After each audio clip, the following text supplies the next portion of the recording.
You had to do it. You had to do it, Seth MacFarlane. You had to ruin your one good show.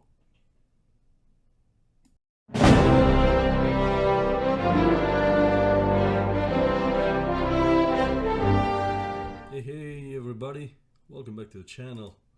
And we keep busy because we're gonna be following, apart from Kenobi, we're gonna be watching the Orville, and we're going to be watching The Boys, and we have 3 episodes of that, so that video is gonna come up a little later than this one. But here we are in the spoilers review of The Orville, Season 1, Season 3, Episode 1, sorry. And jumping right into the action, we have new characters introduced. We're gonna see what a disappointment what that was later. But we have plenty of returning characters, and we have very impressive looks, I have to say. Well, one of the good things we have plenty of good things and some bad things. I want to focus on the good things first. And first of all, I want to walk away from this episode with the incredible visuals that we get. The CGI is on par to some of the most serious productions out there. It's CGI, of course, it's no Top Gun, okay. But I can live with that, because the story that is told is pretty good, it's pretty solid, it's pretty mature, even for MacFarlane, because he's not been afraid in the past to explore very serious topic, very serious social commentary, but most of the time, and that's something I miss from past episodes and past seasons, it was done without judgment and with a bit of irony and such. The show, if you followed from the very first seasons, started with a lot of MacFarlane comedy, and then it got a little more serious, and then it evolved into more Star Trek-y social commentary. This is not absent here. I very welcome the time that was set up to develop this episode. It was an hour and 10 minutes. That's fantastic, because basically you have the time to explore all the topics. It's in all its depth. It's racism on one hand, and secondly the matter of unaliving yourself. And I got to be careful with the word, because Mama Susan will take this video down if I'm not. So I hope you understand if I speak YouTube gibberish. Anyways, this episode starting, it resumes, I believe it's very few months or even weeks after the war with the Kalans and the attack that we saw in the latest episode way back then in the second season. And we realize, yeah, that Isaac, the Kalan, the robot, is reactivated and is operational within his duties aboard the Orville, the ship. But we find that he's not really the popular kind. I mean, there was people that's coming in, there's a few new crew members in the ship, so he goes to the mess hall and he's avoided by other people in the crew, until one ensign Charlie something, I don't remember her name, but she faces him on and say, I lost a mate in this battle that we just fought, and then she gave her life for me, and the lesbian connotations are heavily intended but not explicit. So it begins really tiresome for me in that, but more on that later, because it's not the last we see this crewman on the episode, right? So Isaac, the robot, goes to the mess hall. He goes back defeated, basically, because he realizes he's not popular. He doesn't feel a thing because he can't, but he analyzes the behavior and he's surprised, no, that people act that way. And when he returns to the lab, where he basically spends most of his time, he finds that it's been vandalized, that murdered was written with paint all over one of the screens, and so an investigation comes up, right? And as the episode developed, we will learn some things about it. The new intro sequence is amazing. They keep improving it season after season. That is great. That is honestly a great improvement, because you don't take your fans for granted on that, and that's great. Some shows will go on with the same thing, doing very tweaks there and there, but the music is iconic at this point, is very identifiable, and the sequences are updated and shown more and more spectacular after every season. That's great. So no discussion there. So yeah, as I mentioned, this episode is an opportunity to explore the deepest topics.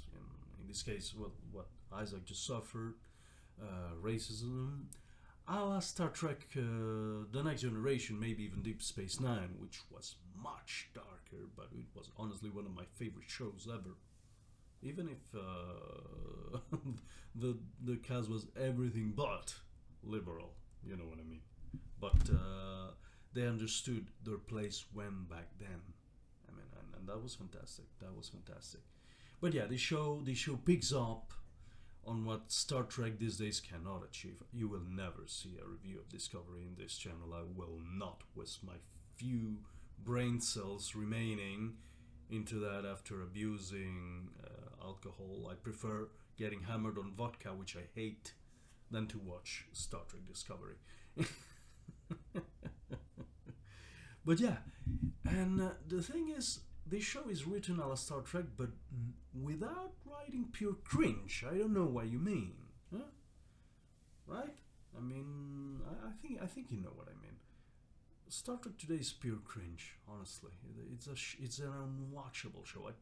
I watched the first season of Picard. I couldn't be asked to watch the second. That's it. You've lost me forever. Maybe with Lower Decks, but that's it. Something that is supposed to be mindless and entertaining, and that's it. But that's what we got. So yeah, and we have a very cool scene of Malloy, the Helm, bringing in a new fighter developed into the Orville. And when he gets off the cockpit, he says to this ensign, Charlie something. Well, not everybody likes him in the bridge. Okay? They have a past, okay? But you can understand why Malloy, the redhead, wouldn't like Isaac, because he pulled some heavy pranks over the years. To him, but they have a past. They have history together. It's not entirely one-sided, but okay, you understand. But Malloy never acts on it, so he might be a suspect for this vandalism, but he really isn't, because you know deep down he's harmless. We're still, and we will through most of the episodes, suspect of her, because she's interrogated by Captain Mercer, and she doesn't fight off the feeling that, okay, I didn't do it on my honor as officer of the Union. I swear I didn't do it, but suspicion is never off, because we've come, and this is sad, to a time where your word means nothing. And I hope in this setting, in this universe, that is different, and I would have been disappointed if she really was, because it would have been a very predictable script and story. Thankfully, it's not her. Spoiler. No. And well, investigation comes up, and it was, the doctor has 2 kids. She's a single mother, and the elder kid was the culprit. He replicated some paint, and just wanted him out of the ship. Isaac is confronted by that, and they told him it was the guy, it was the boy. In the end, okay, Captain Mercer chooses to take the high road and say, "We'll let it slide this time," because it's never done really anything of the sort, but it's a pretty serious crime if you realize it. And Isaac is not unscattered. When it was people he didn't know, he didn't care. But when is the doctors, I forget her name, and she was Cassidy Yates back in Deep Space Nine, if you remember her, hell of an actress. And she used to be in love with Isaac, and for at some point the kids were like his own, were his family, you know. It was the only family he's known outside the Kalon Collective or whatever it's called. So that deeply impacts Isaac to the point that he attempts and initially succeeds in unaliving himself. You know what I mean? And it's a very serious, very somber moment in the episode, very dark. And I love that you know at the beginning of the episode they state it's a tribute to Norm Macdonald, a comedian and actor that died of cancer earlier this year. No, I believe this was shot way before, like probably before the pandemic or something, and he was alive back then. So and it's good to see him. It warms my heart because it was a hell of a comedian, that guy. Every serious comedian that you might ask about him and knew him will tell you how great he was. I knew him from his Saturday Night Live years.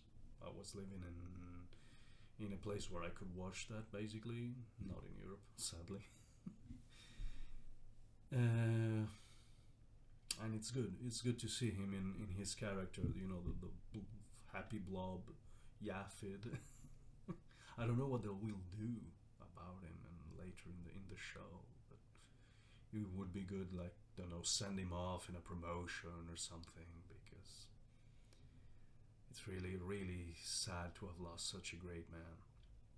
And it's not the kind that you can recast. That character was his. Basically, you can maybe take an impersonator for the voice, but that's it.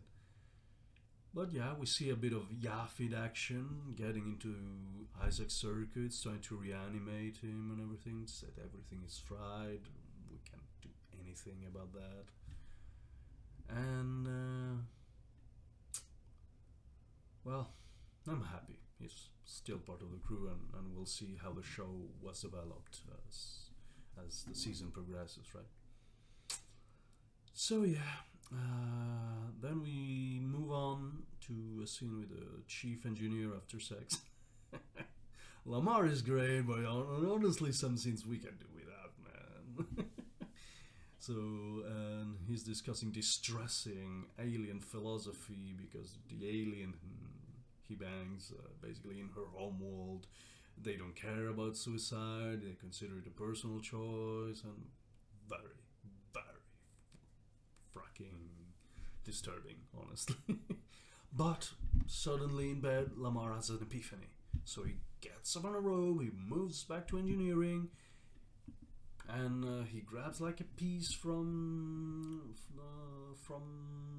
Isaac's, and they stomp it. Basically, they stomp it to release like a micro particle or something.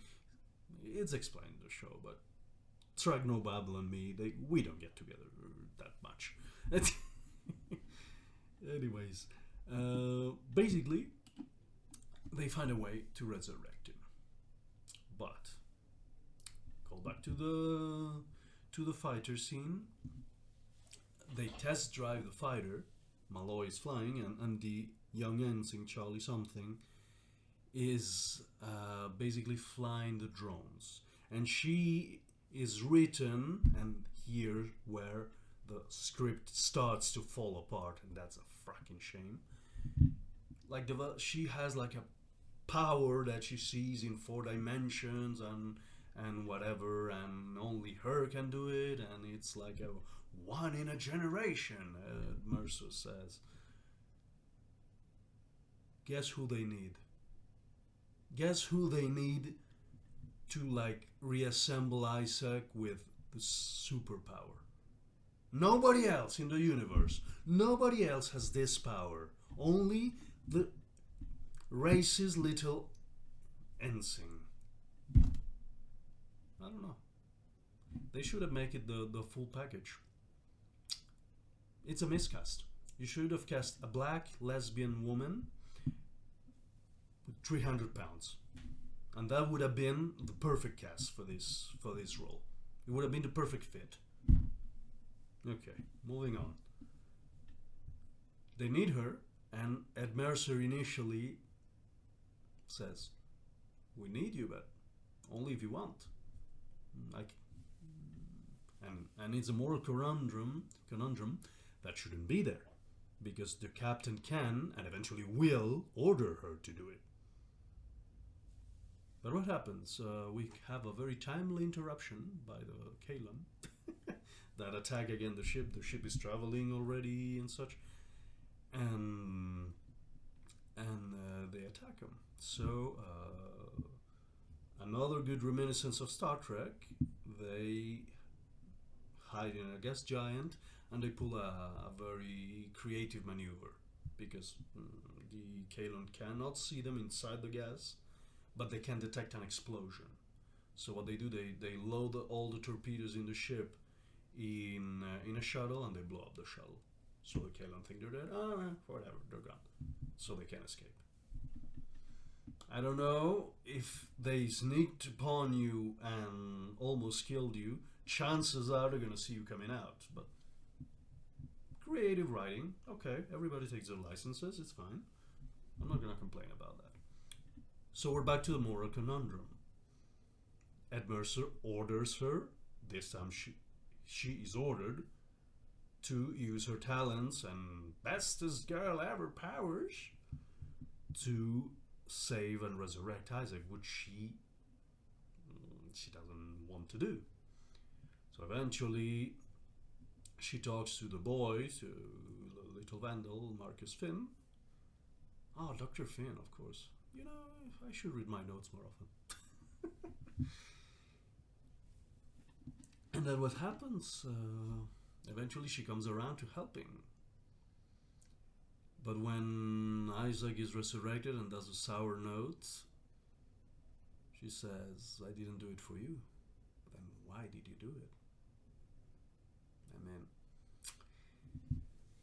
I really hope this character either stays on the sidelines or is developed in a much gentler way. Because right now you have an asshole in the bridge of the Orville. I mean, and I love Bortus being that, because Bortus is Bortus. And silence! Which, by the way, he has like 2 lines in the whole episode. It's very sad. I'm concerned, guys. I'm concerned because I was looking forward to each and every episode of the Orville, and now I'm not so sure about that. So we'll see how it goes. As for me, we'll see each other really soon with the boys. Probably we'll do a mashup of the 3 episodes review, so that video might be a little longer. Maybe I'll do several parts. I don't know. If it comes out too long, probably. In any case, please like this video, subscribe, and I will see you guys later.